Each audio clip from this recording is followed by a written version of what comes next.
welcome to Big Condo Online. This is Mid-Morning Music, the weekly music podcast with me, Phil Beale, and today we are featuring famed film director and producer, New York's finest, Chase Johnston-Lynch. Come on, guys, give it up. Come on.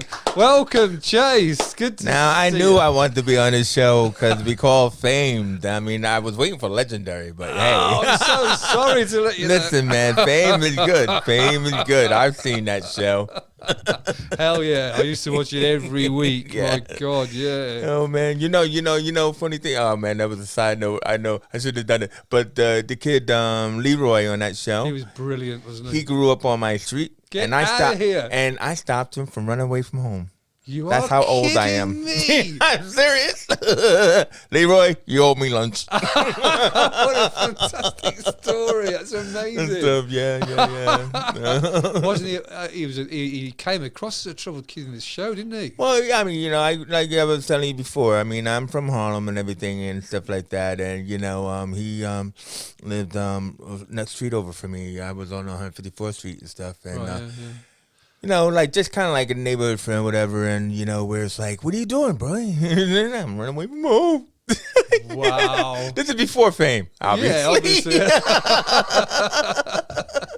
Anyway, So what a way to start the show. How old were you? Oh, well, no, I relative to mean, because Leroy? I was in that area. I moved out when I was 10 and everything. Oh, right. Yeah. I moved out of that area when I was 10. So Right. I had to be about like 8 or 9 when that happened. Right, yeah. And everything, so. Yeah, you know. so he'd packed his bags and he was on his way, yeah?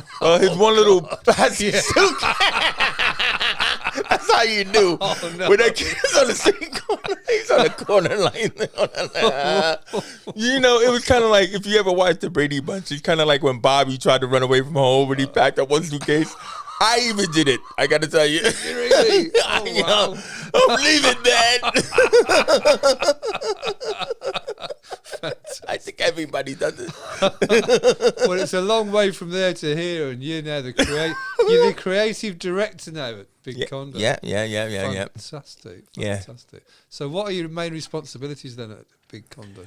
Well, I mean, my main responsibilities is like, you know, I'm kind of like as creative director, I run the film side of things, you know, or the media side of things. So where we do music videos or we do film projects. Podcasting. Yeah, exactly. You know, I mean, like, I love how you did that. I was like, wait, what? Am I looking at the wrong camera? But, you know, so I'm overseeing all of the creative options.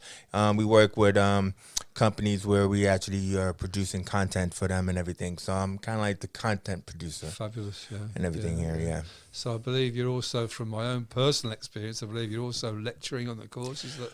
Well, yeah. Actually, I mean, like I do, because you do film studies and media studies because of my background, which we'll probably be talking about, and stuff like that. Is that I also do a lot of lectures on where me and Roy are coming from the real world experience of the industry. Right. So like in that aspect, he comes from music and I come from film. Yeah. You know, because he used to do the music videos back in the States and stuff like that. So, Right, yeah. you know, it makes a good synergy with us as well because we're kind of like audio and video, you know, running side by side. Absolutely. You know, and then Blake is the glue between us because he does all the post-production and the technical things. Yeah, so, the yeah. So it's a great triad.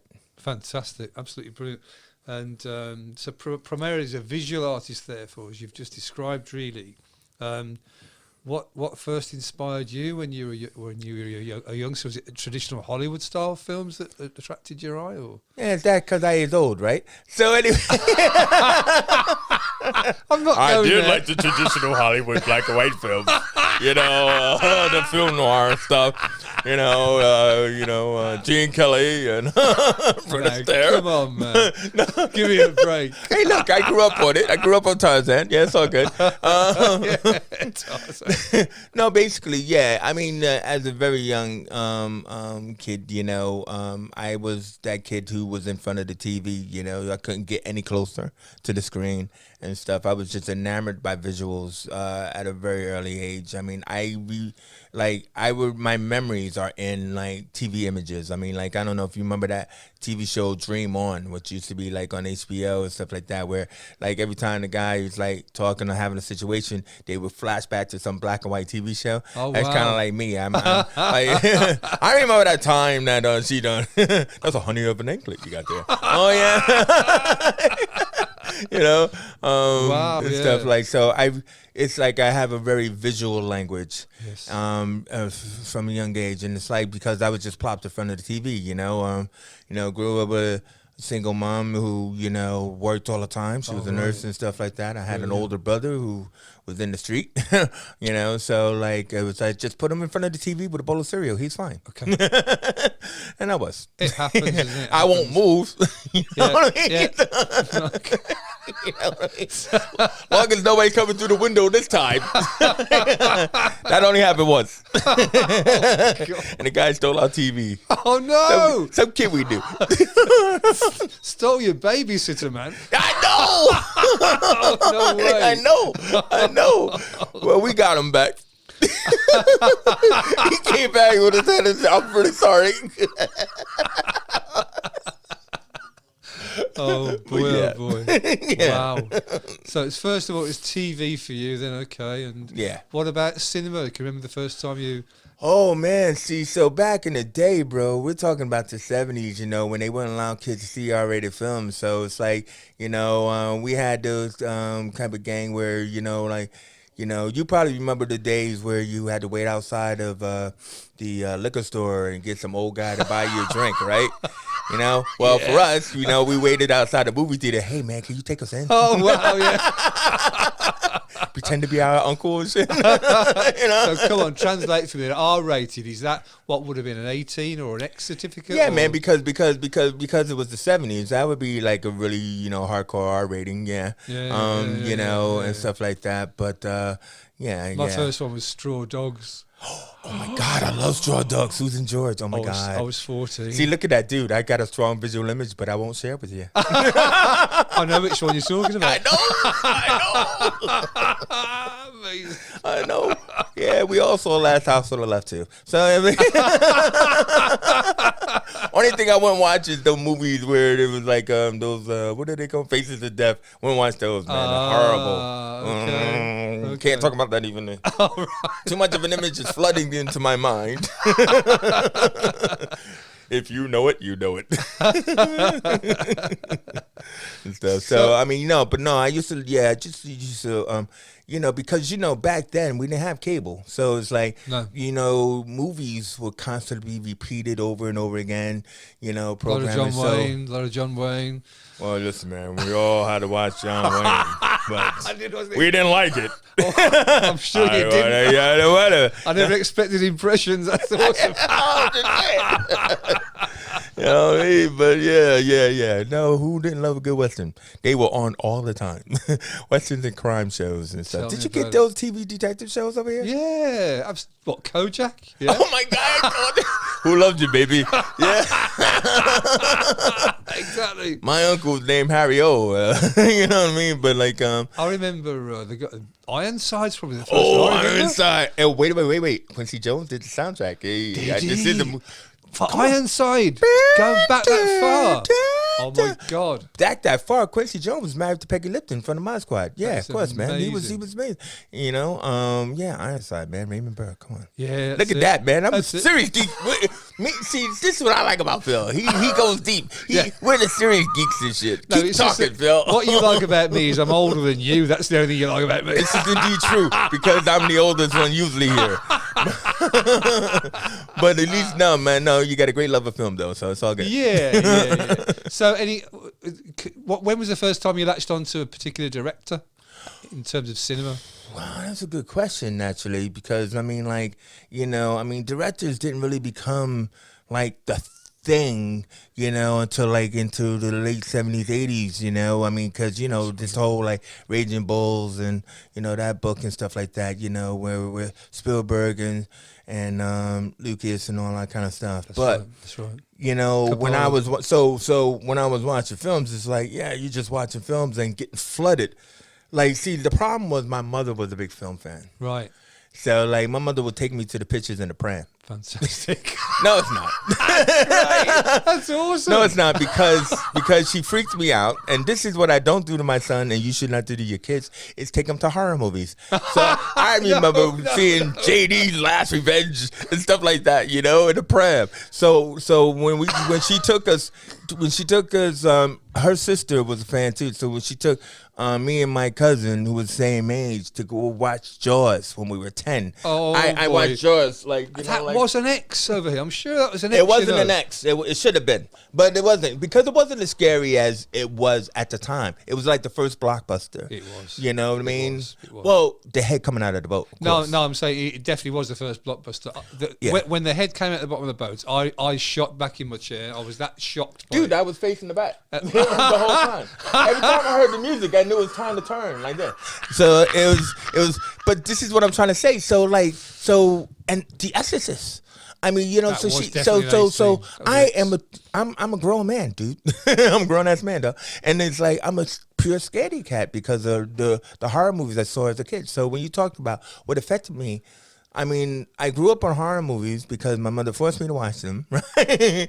But then the thing about it is it gave me a strong visual imagery of language when it comes down to storytelling. Wow.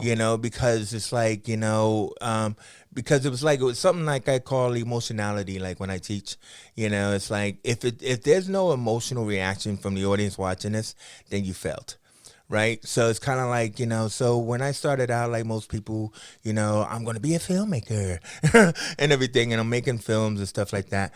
I've learned very early on, oh, yeah, let's make a horror movie. And then all of a sudden, everybody's laughing and nobody's screaming. You know what I mean? I've been there. Phantasm.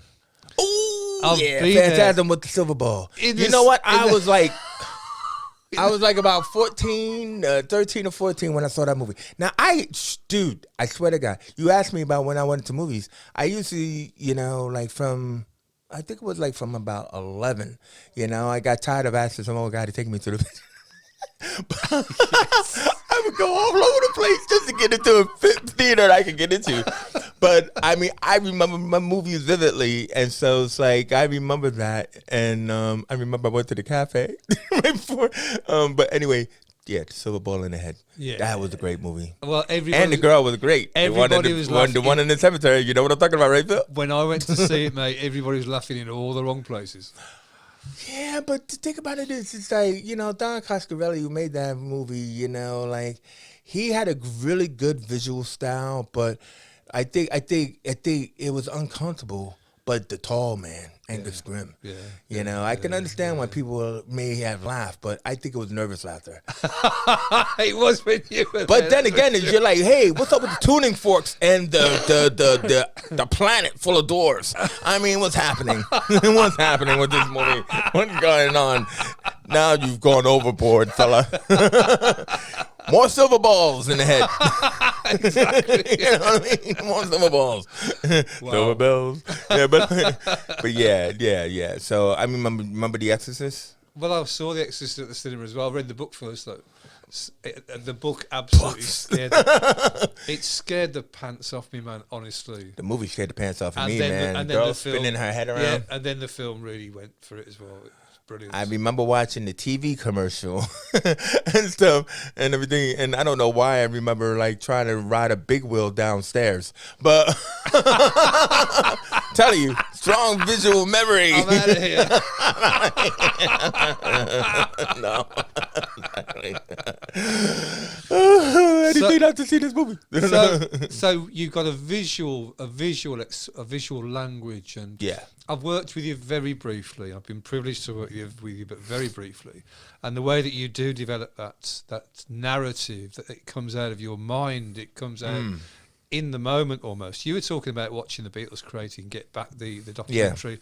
I've watched you do that on the fly. All right, yeah. And that is just fascinating to see. As I'm certainly artistic, but I'm not visually artistic. And it was wonderful to see how you created a narrative out of almost nothing really there on in the moment. I mean, it's I mean, thank you. I mean, it is weird and creative, but I mean, I swear to God, it's like working, like in music videos and films and stuff like that. It's like, there's a there's a dynamic that should come to you. It's like I was often talking about like compartments in your head, right? And you should have like these compartments full of ideas, And I like to look at it as, you heard of the stream of consciousness, Yeah. right? So to me, I look at it, the stream of consciousness is a natural stream that's flowing overhead, right? And like you should just be able to just reach up and just pick out an idea. That's an amazing. And concept, I love that. But it takes reflective listening as well. So it's like, let's just say like you listen to a song, like your song or the other song that we were doing that day and stuff like that. Yeah. And I can only need to, on the one hand, is I like to listen to a song more than once. But like when I used to write treatments for music videos and stuff like that, the main thing about it is that I can listen to the song kind of like once. Right, and then listening to it more once would be fleshing out the full idea. But an idea should come to you, so there should be some word or some image that comes from that song. It's flowing on the river of the music, right? And like and it's just like, yeah, that's the idea. That's what we should do, and everything. And that may well not be connected to whatever the artist was writing about themselves, might it? It may not be in any way connected to that. But on the one hand, it is, because the artist wrote the lyric. Yeah. Right. Yeah. So like in that fashion, it's like like with you, it's like I was like thinking like, you're talking about a home, you're talking about a place, but you're talking about a dream. Yeah. And it's like you got to be able to tap into what are the words that this guy is actually saying. Fabulous. Really fabulous. When he's saying that, like, when I get this home that I dream of getting, I want you to be there. Do you know what I mean? Absolutely. But obviously, I'm poor right now. That was exactly the situation. That says, yeah, you know what I mean? You got all that without me telling you. No, but that's what I mean. It's like it's visually coming to me in that aspect where it's like, because so once you take that this is a dream house, right? Then obviously I'm thinking about The Secret, which a lot of people know, the law of attraction. Yeah, I'm there with that. So when I'm thinking about The Secret, there's that one big moment in The Secret where the guy had years ago made a vision board of the house that he wanted to live in. He's now, a workaholic, he's ignoring his wife, his kids outside and everything. And at one moment he goes to look for something and he finds that vision board. And he realizes that the vision board is of a house that he actually now lives in. Fantastic. And when he looks down and he sees the tree and his kid is swinging on a swing in the tree, it all floods back to him. It's like, what the hell am I doing? I wanted this. I called for this. And then it's like, now here, and I'm fucking doing nothing about it. Absolutely, yeah. And then so I just thought like, so taking that element and putting it into that track that you had, and I'm thinking, can you emote that? Right? I mean, we don't have the wife, we don't have the house, we don't have all those kind of things. But then for you, the singing, can you emote that? And then I realized that help you out. And so what we'll do is we'll sketch a house. Fantastic. And then so we had somebody sketch the house, and we cut back and forth, the house being formed, right? As what you're dreaming about. Amazing. And so like in that aspect, and that's how I just come. That's your creativity there. It's just fantastic. Yeah, and I mean because a lot of people nowadays, now that we're in today's times of digital and everything, people often why do you want to create narratives? That's so old school. I am old school. Well, I'm old. But I get where you're coming from, because if it doesn't connect with people emotionally, then like you say, I believe you failed too. It's just a series of pictures if it doesn't connect to you. Yeah, but then again, it's like, who wants to just see like the artist perform? I could go and watch them perform, right? But then again, it's how many people actually watching it, because they usually got their phones on anyway. That's right. Have you ever been to a concert and you're watching people filming it? That's my head in. Why'd you come? That's right. Let's backtrack. Yeah. That is fascinating. A real brilliant illustration of the way your mind can work. Mm. But how did you get your first break when you were looking to, obviously, I guess beyond school, you were looking to somehow break into the industry so you could take part in creating these things rather than just watching them? So pretty much just I was I was in a dead end job, right? Got out of college in a dead end job, and I was like thinking, nah, I'm not gonna go anywhere. But then this opportunity occurred because it was like the late '90s, and Spike Lee had made She's Gotta Have It. Yeah. Very influential. Yeah, very much so. Yeah. But then, so like, oh my God, this film is like amazing. And then, you get Robert Townsend doing Hollywood Shuffle, and you get the Hutland brothers doing House Party. Were you still in New York at this point, Chase? Oh yeah, of course. I was still in New York. I was living in the Bronx now. Right. And so what happened was that they decided to band together and create what was called the Black Filmmaker Foundation. Really? Okay. And everything like that. And they said, look, we got to just time is now. Yeah. We got to just support these young people, to give them a break. So I, filled out a resume, which was crap, right? I was just a messenger. But had you studied at college? Had you studied film studies at college? Yeah. I studied film studies at college. I made soap operas or music videos or whatever.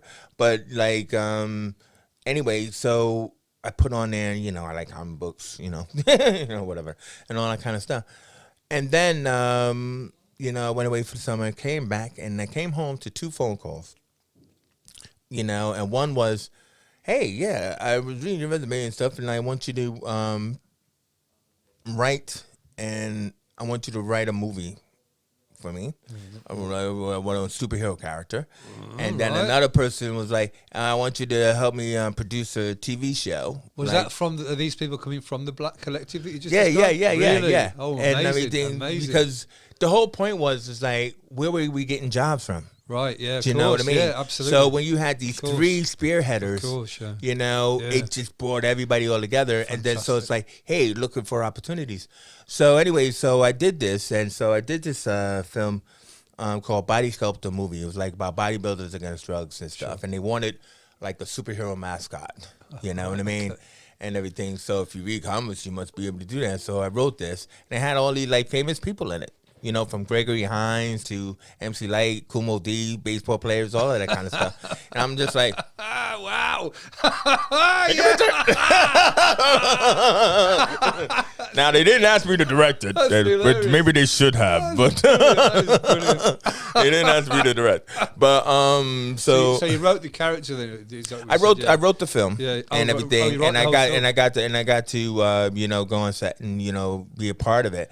But I mean, it was shot in video and all this other kind of stuff like that. And I mean, it's a public asset, and everything. But it was good. I mean, I'm proud of it, So it's still on YouTube somewhere. And cool, sure. But then I did this TV show where this guy wanted me to help him make a VJ show, right? Yeah. So video jockey, video jockey. So Video Music Box was out. Yeah. So we was like, well, what could we do? Well, we don't need Ralph McDaniels, do we? You know what I mean? A bunch of girls, because I was horny. So we'll get as many female hosts as we can. They're hot. I'll send you a picture. We can cut that bit, right? Oh, no. Bonk. All right, anyways. All right, come on. I was young. I'm only kidding. But anyway, so I was starting to do... So I was doing a TV show and a movie is what I'm trying to say. Here was a kid with a dream to make movies because I was a writer, pretty much is what you were asking me.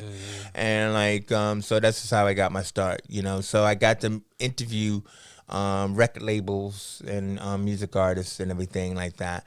And, and what happened was, so my big break came so we decided, again, I wasn't very confident. Right, as I was saying about my mind, wasn't very confident. So we decided we needed to hire a director. So what we did was we searched out and we found an assistant director, right, who was working for this real powerful director named Marcus Nispel. Shout out to Marcus because I'm friends with him on Facebook. Love your reviews. But either way, but Marcus was like one of the top directors at the time. There was like a top 3, kind of thing. David Fincher was one. So you know who David Fincher was. But Marcus, what it was he was like one of the number 1 music video directors. Okay. And he went into film, but he actually ended up doing like a lot of remakes, like Friday the 13th, Texas Chainsaw Massacre. So he didn't have the career of David Fincher. Sure. You know what I mean? But, he's fantastic, guy and everything. But his first AD wanted to be a director. So it's like, hey, let me come in and do it. And so we just bonded right away. Really, yeah. And everything, So we were doing these shows, and then like he was like, hey man, so I got to go back to work because I'm gonna go do CNC Music Factory.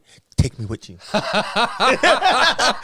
in the hovel in Brooklyn. Get me out of here, bro. But we're talking about a transition here. Let me just backtrack again slightly, if you don't mind doing that. From as you've described yourself, a fairly insular child, really, through to a whole world of connections and networking.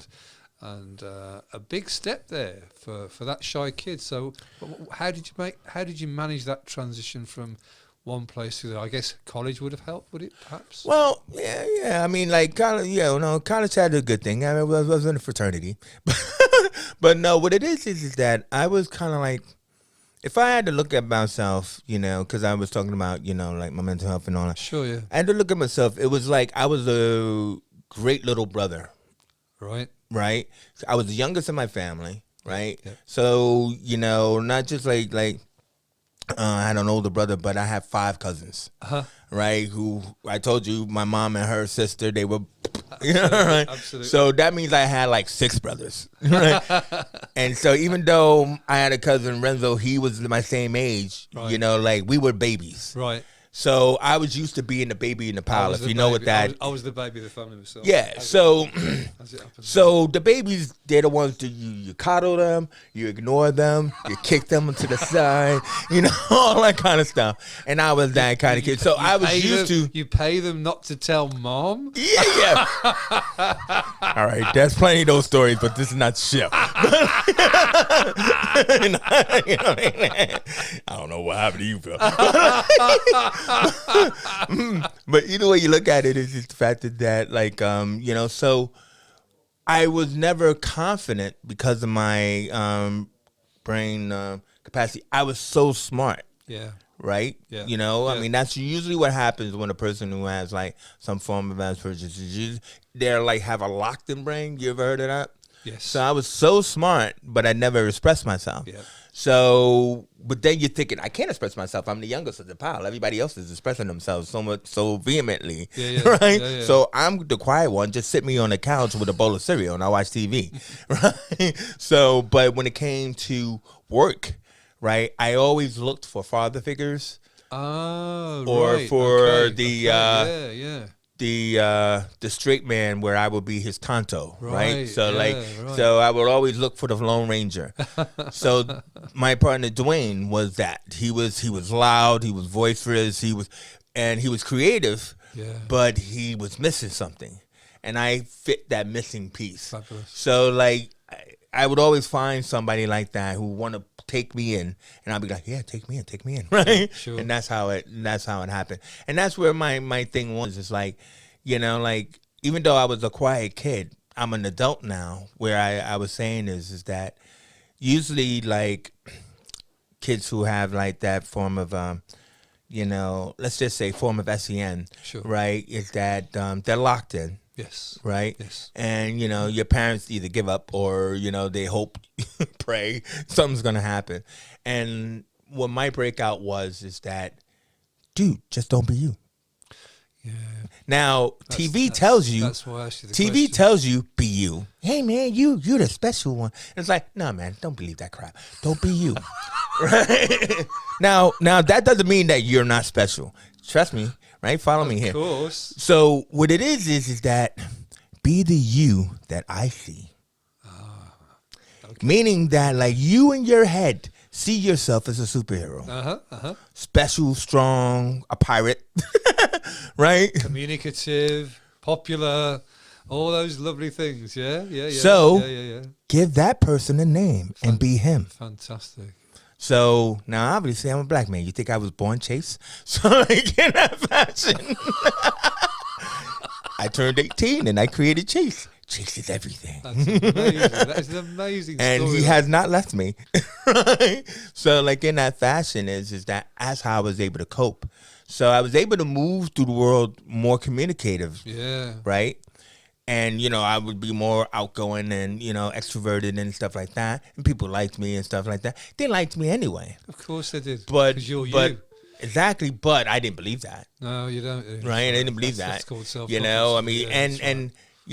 and like when you have locked in syndrome kind of thing, because it's like I see it with my son, who's now 18. Right, he's Jackson's. Yeah, Jackson, he's now 18. Yeah. I see it with him. And, it's funny because, like, when I tell his story is like, he turned 18. He was like, I'm done with school. Right? Oh, you done with school? I don't think so. You're going off to college. No, I think I'm done. Right? So, all right. So we said, okay, we'll allow you to take a gap year. Yeah. Right? After 2 months, he's like, oh, God, I'm so bored. Oh, you're bored now. Is that right? Sure wish you was still in school, huh? I hate dads like that. Just know everything.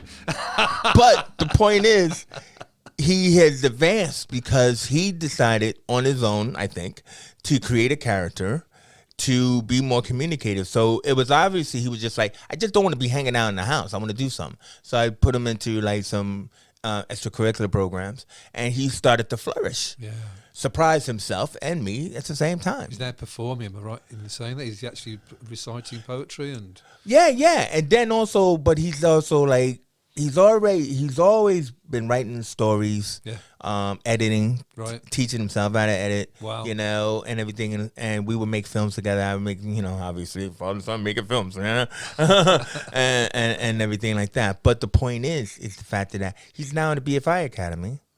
And the other students want him to make that film. How fantastic. Hey, yeah, can you write this script for me? Can you add something? And then I'm like, hey, hold on, wait a minute. Where's his money? What's going on? Seriously, man. Let's think about your future, buddy. So would Jackson be an American, or has he grown up over here? Or? No. We don't know what he is. No, he's English.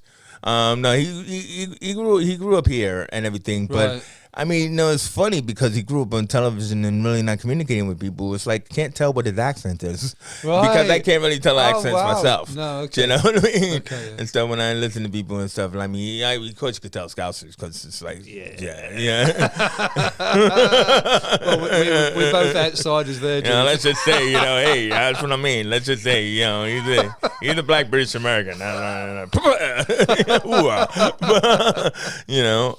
But yeah, no, but I mean, I'm actually just more excited the fact that I can see that he's got a future ahead of him, and everything absolutely like that. So it's like amazing, absolutely brilliant. So your career, then you described the first few productions that you worked on, the first directors and the first AD that you got in touch with and worked with. So Did it start off as feature films or as videos or music videos? What genre were you working in within the film industry? So basically, when I followed Dwayne to CSC Music Factory, I became his first AD. Right, okay. And everything like that. And I was a writer. I knew how to write treatments and stuff like that. So it was like I would write treatments for him as a director. So we moved into the music video game under like Marcus Nispel's company, Portfolio Artist Network, and everything. And we were making music videos, and we started to branch out. We were doing slowly but surely, but we were making it. And you gotta, we were like hardcore brothers from Harlem, right? So music videos is a very expensive game. It's not like this now where people try to give you like 25p and say, I want cars, clubs, and girls. You know what I mean? And you're like, where are we getting the girls from? 25p, where are we getting these girls from? I mean, you know what I'm saying? It costs more than that. But, back there in New York, the record labels pay for music videos. So, like, they have a budget, So, what was interesting is that, so I discovered that what you have to do is you have to write the treatment. Right. And you can write a treatment for anybody from, like, P. Diddy to Jay-Z to, Alicia Keys, all these kind of people.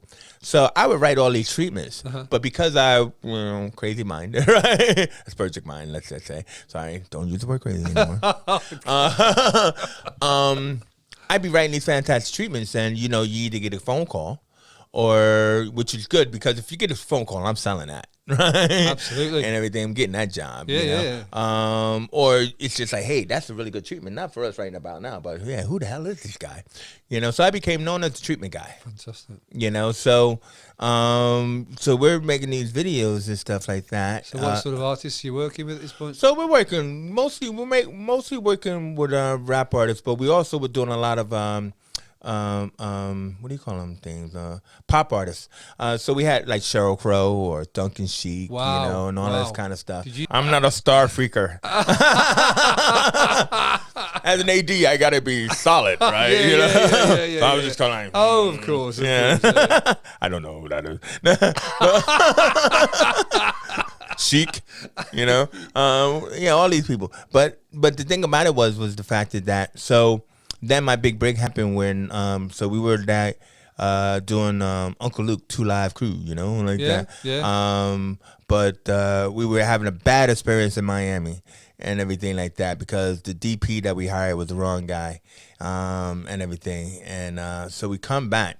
And our boss, goes, hey, man, some guy named Justice is looking for you. And I'm like, Justice, who's that? Now, I had another partner. See, so, like I said about these, these Lone Rangers that I glom onto, Yeah. Really, they glom onto me. But, so I had this guy, like he was like, Justice, give me that number. Right? He grabs me, right? And we go down to the payphone. The times when they had payphones. And we're out doing the street. What's going on? Who's Justice, man? And everything. He makes a phone call and it's Genius from the Wutang Clan. What? No way. And like, way. And like, no. Well, what's the connection they had? Justice was Genius, or was it just a misinterpretation? Because he calls himself Justice. Oh, he does. Oh, I just was not cool enough to know this. I definitely. The Wu-Tang has like about 3 or 5 names each member. You know what I mean? Cool. Yeah. So anyway, like, and I just wasn't clued. Anyway, so he calls him up and everything, and like, yeah, I did come looking for you and everything like that because I heard you write treatments. Wow. And everything, and I'm looking to make music videos. Were you a fan of theirs at this point? Now, this is early Wu-Tang. This is when Genius album came out, Beneath the Surface. And like, so I mean, I knew who they were. Of course, even I knew who they were. Yeah, exactly. Yeah, so I mean, yeah, obviously, I was that kind of a thing. I knew who they were, but I wasn't like, ha. Okay. My partner was. Okay. But the point is that this is an important part of the story is that artists don't get paid, right, from record labels. What they do is they get taken care of. Yeah. Yeah. Now, Roy might disagree, but this is indeed true. Yeah. Like, so what happens is if you get a record contract, like $1 million record contract, like on Pop Idol or something like that, sure. You get hey, you just got $1 million contract. They don't give you $1 million. Right? What they do is that, you get a studio time, you get a house, you get a car, you get all these things. All of which has got to be paid back at some point. Exactly. So it's like the 5 Heartbeats, if anybody ever seen that movie, right? But a lot of young people don't know this, right? They don't know that they're taking care of. This is not free, bro. Right. Yeah. What are you talking about? I got a guy who just like pays for everything. Yeah, he's also calculating that shit. So like Genius, they care for you. They look after you. And yeah. So Genius was like, hey, listen, man, like this video I'm doing, it costs like $100,000. Where's that money going? Well, what are you talking about, Genius? It goes to the production company. Well, who gets what, right? Well, the director gets 10%, producer gets 5%, and production company gets 15%.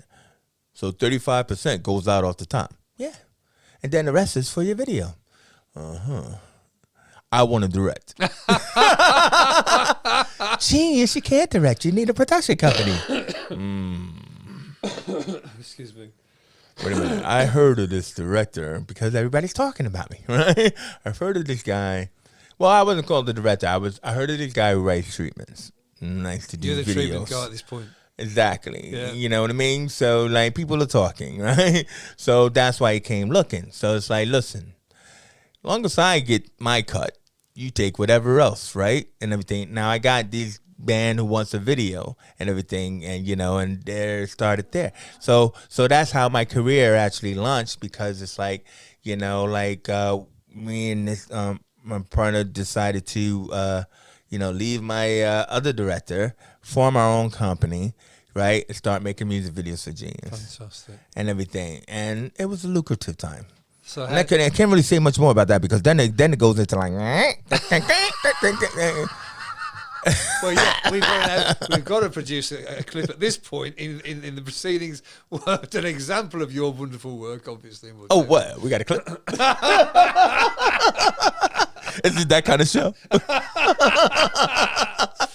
So when are we talking now? You're talking at the beginning of the these are the late 90s. The late 90s, but the beginning of the Wutang Clan's influence and popularity. And yeah, I mean the Wutang Clan was already when Wutang Clan was already out. They already had Chess Boston. Genius had Cold World. They had their first set of stuff out there, the Liquid Swords, all of that kind of stuff was out. Right. But what it was that basically it's the fact that everybody wanted to be with Genius. So it was new artists who wanted to be, hey, Genius, you want to direct my video and everything, so it's like, here's the money and do all of this kind of stuff. So we were doing that. And then, because you had like Wu-Tang affiliates, you had all the groups like, Sons of Man and, Wu Syndicate. This was my opportunity now, because it's kind of like, I'm doing these things and I'm like, because I always wanted to direct. Sure. Right? I didn't want to be the behind the scenes Tonto. Even though I am an Indian, I have an Indian background. You wanted to be the Lone Ranger, man. I wanted to be the Lone Ranger. I wanted to be the man behind the mask. Absolutely. You know what I mean? And stuff. And I realized you need money for that because every time I tried to do it on my own, it wasn't working. You're making like films for nothing and stuff. It wasn't working. But, you give me some money, then that works. Yeah. Because then now everything is all paid for. Fantastic.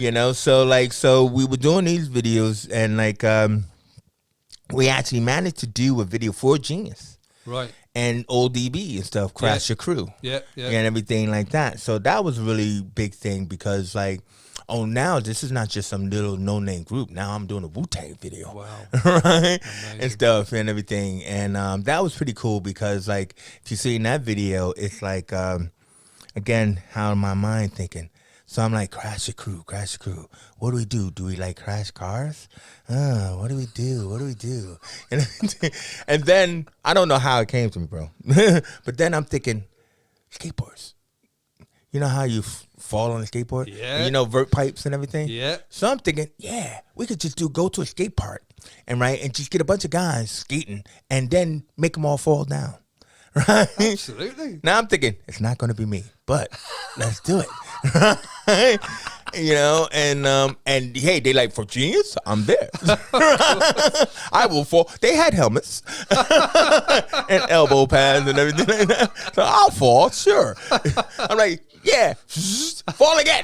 And if you look at the video, these guys are falling on their heads. We'll look at the video. We'll take a clip of the video. But then it had to be me, right? So it had to be something about this that was different. So I didn't know how I was going to do it, but then I managed to do it. Where it's like Dragon Ball Z. Yeah. Right. You ever see? My son used to. All right. Yeah, So yeah. do you know?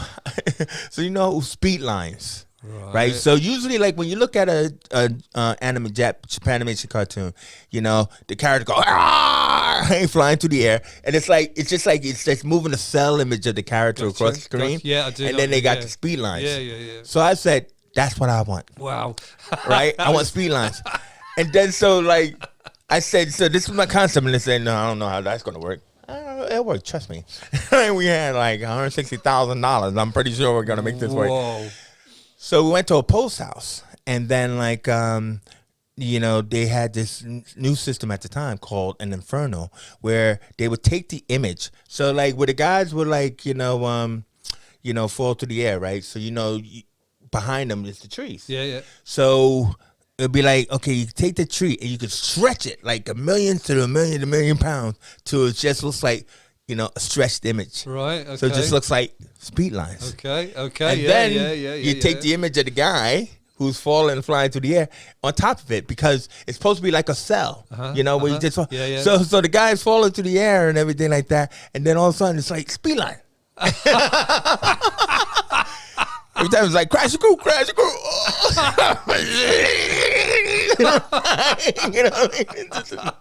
It's crazy. That's amazing. Now the thing about it is, then they look at it like, oh. It's like you just said, where the hell is he thinking about these things? Is he on drugs? I'm not on drugs, man. I'm totally uncool. What a wonderful experience! I mean, God. Yeah, it's a great experience when it works. Well, yeah. Because it's like I had no clue that there was a machine that could do it. I just had to trust in the image. Yes. You know what I mean? Yeah, you believe in your vision, you mean? Yeah. That anything's possible when you got money. Amazing. That's why it's like when I have no money to make something, it's like it doesn't come out. So it's like somebody goes, hey, yeah, man, you when I came here, and they go, hey, you used to do the Wu-Tang videos. So, yeah, I had Wu-Tang money. Yeah, absolutely. This don't look like Wu-Tang. Cuz it does. Because they don't know Wu-Tang money, bro.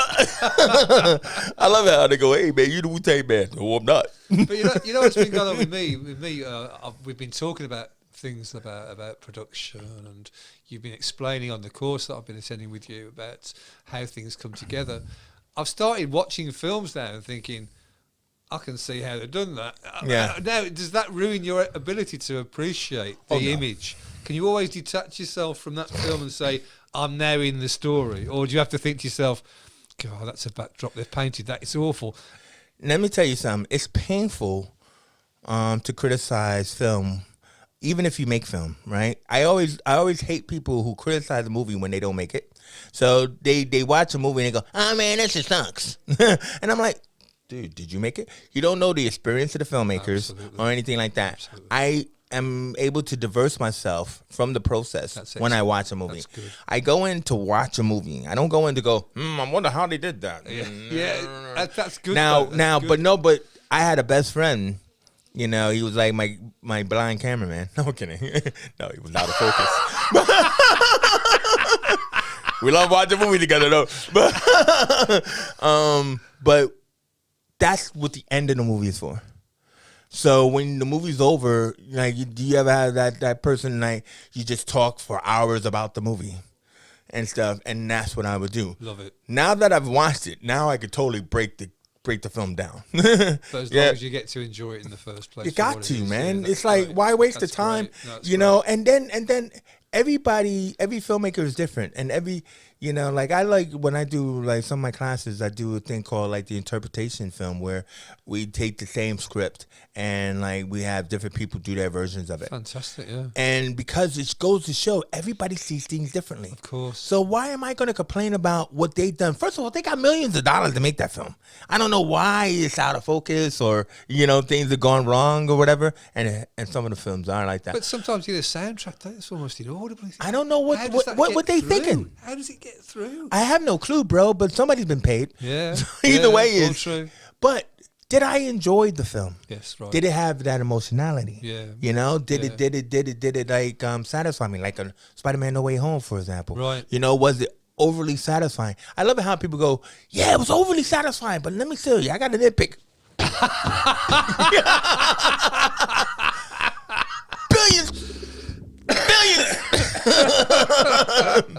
Billions. And you want a nitpick? Who the hell are you? I get it. I totally get it. You know what I mean, though? I totally get it. Never been there. How can you do that? Yeah. So you're now in Liverpool, and time has moved on, and life has moved on. But I believe a little bird told me that you've been working at Liverpool at different times. You've been where? At the college, at the university, John Moores, and did you work at the? I got my master's from John Moores. Did you really? So you came over here to study as well as? No, I just had to because when I came here in 2001, right, I worked in film, obviously, and everything like that. And when I came here, it was being Dante Alighieri falling down a well into the burning mall through the seven hells, right? And like, no, anyway, no, I had no clue about what I was coming to, but I was shocked. Actually, there were no camera houses. I couldn't get any film from anywhere, Right. and like I was like, well, wait a minute, how do you guys make film? What are you talking about? Everything's digital. Right, so people holding up policy cams or, the big cameras at the time, and I was like, "What the," Then I would go into all the local production houses and go, "Hey, hi, oh wow, you're American, okay. Here's my show reel. I mean, you're a production company. I love to work here. Turn it on, see all of the stuff on it, and they're like, no, and I'm like, well, why? Really? Well, what it was it's like I was too good for them because usually most production companies were set up by the director. Ah, right. So okay. I was competition. Absolutely. And I didn't realize once I walked through the door. An absolute threat. Yeah. Not only that, but you're an American threat as Yeah. well. No, exactly. So I was like, okay, I got to change this up or I'll never do anything and stuff like that, And at one point I went down to London because they would say, if you want to do videos, you got to go to London. Right. I went down to London and shot a short film, then met some people and stuff. And then I ended up doing some music videos and stuff. And and it seemed like that was going to be cool. I met my, London Lone Ranger, and then I come up to Liverpool.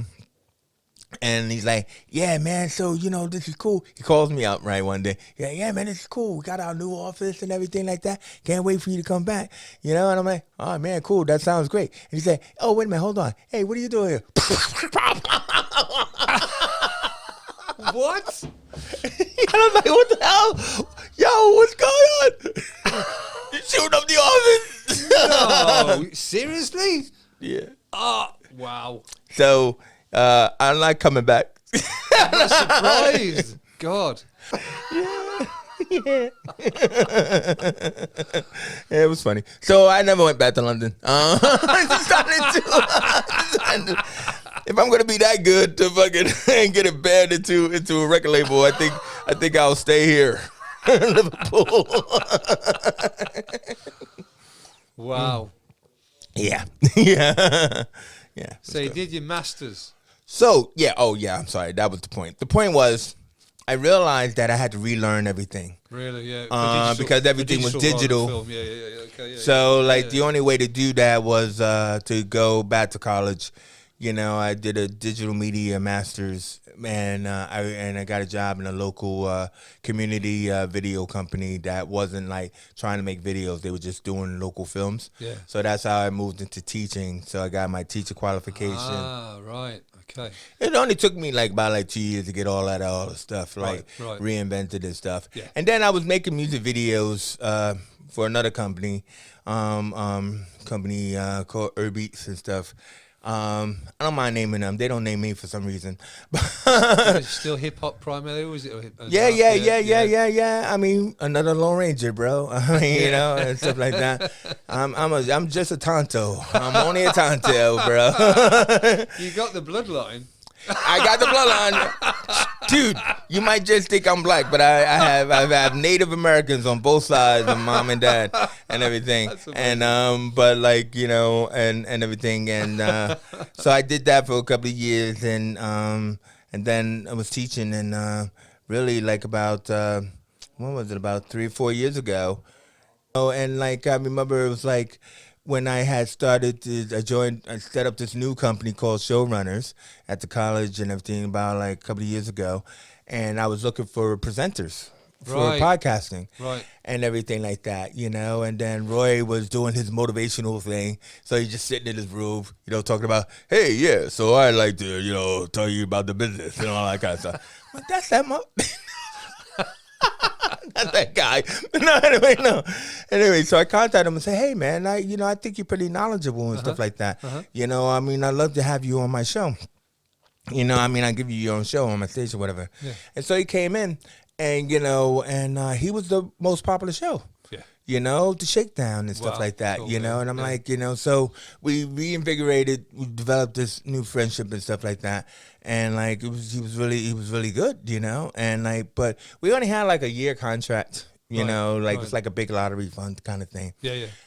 At the college. So when that shut down, it's like, oh man, sorry man, it shut down and stuff, you know. And but a couple of months later, you know, he had contacted me out of the blue and say, hey man, I want to talk to you and everything. I'm like, I was kind of blue and stuff like that, you know. I was teaching and everything, and say, yeah, you know, I want to, you know, go into business with you and everything. That's how, you know, Big Condo was formed and stuff. And everything, you know, and I was like, again, it's like that call from Genius. Yeah. Right? Yeah. I'm trying to say it all comes full circle because basically I'm Tonto again. If you didn't know, now you know. Not that it Roy is the Lone Ranger, and I'm Tonto. Not that it causes And I any always friction. have been. Never causes any friction whatsoever, of course. Hey, Kemosabe, you know what Kemosabe really means? No. He who knows nothing. I didn't Did you not know that? I really didn't know that. Kemosabe means he who knows nothing, Get and outta here. Tonto means stupid. So they just insulted each other. We're the best of friends, Kemosabe. Well, absolutely fantastic. I'm going to get you one of those. I'm going to get you a special mask just for you for next Christmas, so you can at least put it on in private. Eh? Listen, You are a low ranger to be. Exactly. Yeah. Listen, Chase, I think we're running out of time now. I know. I probably sorry. went way over. I'm sorry. No, but it's been fantastic fun. Yeah, no, it has been. I mean, we ain't talking anything about music. We said a little bit.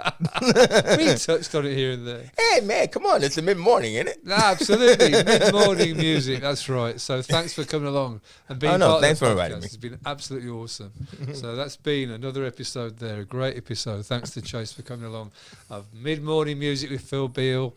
So give us a like, give us a share, get in touch if you know anybody or you'd like to come on board. Ring the bell and subscribe. Absolutely.